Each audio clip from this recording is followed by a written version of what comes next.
Yo, what's up, Rare Candy? It's your boy Zach Lesage here, and we are back here with the deck profile on Rare Candy, and we're going to be going over Copperajah VMAX today. Just like to give a quick shout out to Chris Campbell for supporting us on Patreon. He suggested that we are doing the Copperajah VMAX deck that we're doing right here. So if you want to do the same, consider joining at patreon.com/rarecandytcg if you have an idea or you want a voice to be heard. Copperajah VMAX coming in at 340 HP. Seems like the type of Pokemon that might be able to focus more on like heavy healing, being a tanky boy. I know we've seen a few concepts like that in the past, but I wanted to try it out for myself to see exactly where I could come up with the deck. Got to start off with Copperajah V. So one of the new cards coming out in Rebel Clash. We should be seeing Rebel Clash early on in May, so be sure to be on the lookout for that. Copperajah V turns into Copperajah VMAX. Nothing entirely special about this card. You could do 90 and then reduce your opponent's damage by 30 with its first attack, and then you could do 180 with its second attack. But there's nothing overly special about this card here. Next up, we got our 3 copies of Copperajah VMAX. So this is when we add a whole bunch more HP. 340 HP is one of the thickest Pokemon we have available in the game right now. This is absolutely wild. Its first attack doing 100 plus 100 if the defending Pokemon is a basic, and then it's doing 240 for 4. Realistically, it doesn't matter what you're knocking out. It's one of those things where you have a lot of HP, your opponent's going to struggle to knock it out, and that's really where it's going to come from. There's a few other cards in this deck that allow this deck to tank hard, so we'll look over those in a moment. We got 4 copies of Jirachi. You'd be hard-pressed to find a deck that doesn't play Jirachi nowadays. There's very few, actually. Stellar Wish is a great way to search out any trainer card we want, and we do have ways to get it to the bench as well, such as Switch, Mallow and Lana, and a Skateboard that you'll see in a second. One to have a copy of Deandre GX.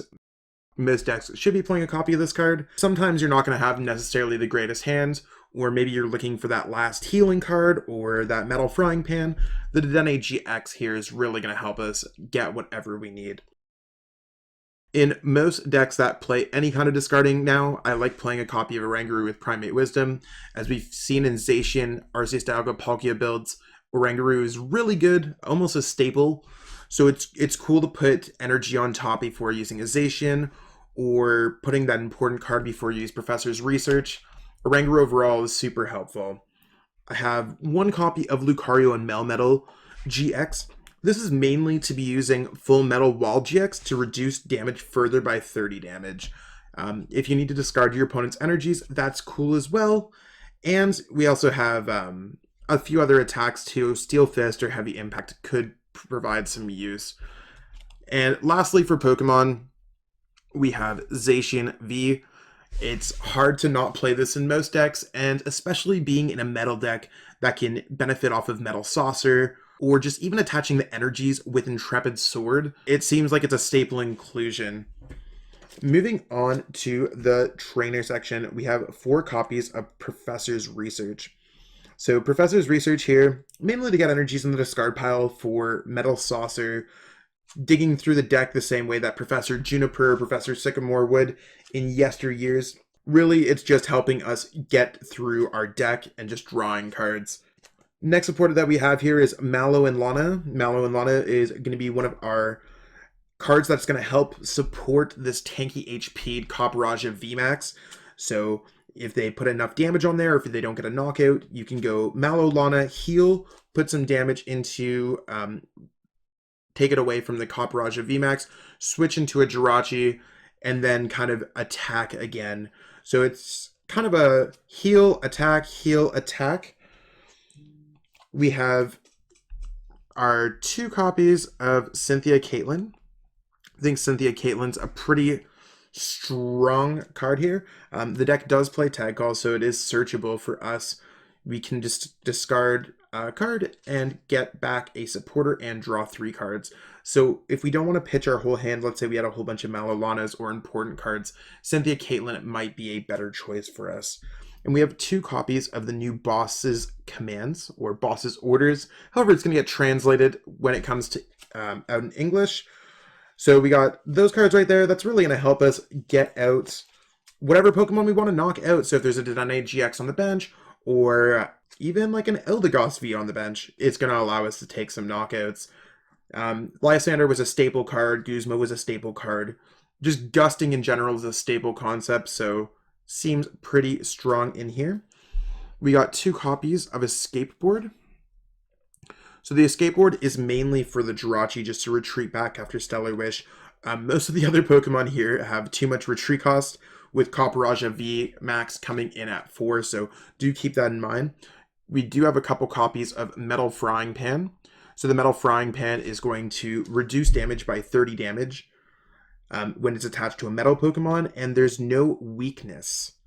So seems like it's going to work out pretty nicely in a deck like this. It boosts this Pokemon with Full Metal Wall to a 400 HP Pokemon that you can heal with Mallow and Lana. So likely probably the most annoying Pokemon to attack in the game, especially when you find out that it's only worth 3 prize cards and it continuously heals. So kind of a thick Pokemon. Seems like it's going to work out really nicely. Quick Ball has quickly become a staple in our format. So we got 4 Quick Balls. That's to search out any of these Pokemon except for Copperajah VMAX. So easily allowing us to search for a Zacian to draw some cards, the Deandre GX, Jirachi, a Copperajah V to evolve into a Copperajah VMAX. It seems pretty solid over here. We have 3 copies of Pokemon Communication. Unfortunately, with this Pokemon being Metal type and an evolution, or I guess a VMAX Pokemon, it is difficult to search out because you can't grab it with Quick Ball, which means we do have to play a way to search it out. Pokemon Communication, I guess, is the lesser of all the evils that we have. Evolution Incense seems okay, but okay just doesn't cut it here because Evolution Incense could only search for Copperajah VMAX. Whereas Pokemon Communication, we could turn our Jirachi into a Deandre GX, or we could turn a Lucario Melmetal into a Zacian V. So we got some things there that will really help out. We got 4 copies of Metal Saucer, similar to any deck that has their own Aqua Patch, Dark Patch, anything like that. It's been a reoccurring theme in Pokemon, different flavor of the week here. Metal Saucer is really going to help us just attach extra energies. These attacks cost 3 to 4 energies, and then 3 energies as well. You don't really attack with the Lucario Melmetal beyond Full Metal Wall GX. So we do need to have quite a few energies. Metal Saucer is going to really help us get there.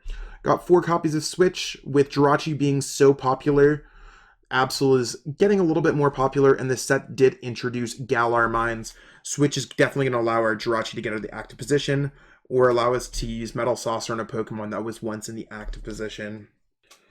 Then we got 2 copies of Tag Call. It's weird to play Tag Call, but it can search out Lucario Melmetal, Mallow and Lana's, and Cynthia Caitlin. In an earlier version of this list, I did have a Guzma Hala and a Shrine of Punishment and a Unit Energy to kind of make use of the Guzma Hala. But I'm pretty happy with this in general because we could search out our Cynthia Caitlin if we need a draw supporter, if we need a healing card, or if we need to get out Lucario Melmetal. So if your opponent's not able to do all the damage, this Pokemon is really just going to tank some hits. Got 1 copy of Great Catcher. I like playing 1 copy of Great Catcher and 2 copies of Boss's Commands at this point. It's one of those things where I feel like that's the correct count. It seems like it's really getting the job done. Sometimes you just don't want to waste your supporter for the turn, especially when you have Mallow and Lana, Professor's Research. The Great Catcher is a really nice card to rip off a Jirachi Stellar Wish and then put yourself in a game-winning position. Then I wanted 1 copy of Ordinary Rod. I'm always worried about just like being forced to discard cards with Professor's Research so that I can't get out a Copperajah VMAX. It's not like it's basic Pokemon that I could just put on the bench. So whether I need more energy in my deck, or if I need to get a Deandre GX back, it does seem to provide its uses. I wouldn't be opposed to putting in a Rangaroo with resource management over it, but it is something to consider. And then after that, we have 11 copies of Metal Energies, not Fire. That just seems like it's an appropriate number to build up a deck like this. Decks with Metal Saucers or anything like that do require a little bit of energy. So we got 11. Seems cool. Probably the correct count. Like I said, overall, we do have a tanky deck here that's going to work out really nicely in the Rebel Clash metagame. But for every single matchup, it's kind of, can your opponent taper their damage that high to 340, 370, 400 damage range? Feel free to give this video a like, subscribe to the channel if you wish as well. We got a lot of cool content coming out. If you enjoyed this video, or if you love our content in general, you can go to patreon.com/rarecandytcg. Got rarecandytcg.com if you want to pick up some sweet merch. As for me, I'm Zach Lesage. You can follow me on Twitter at zlesagepokemon. So thanks so much for watching. I'm Zach, and time to head out. Peace.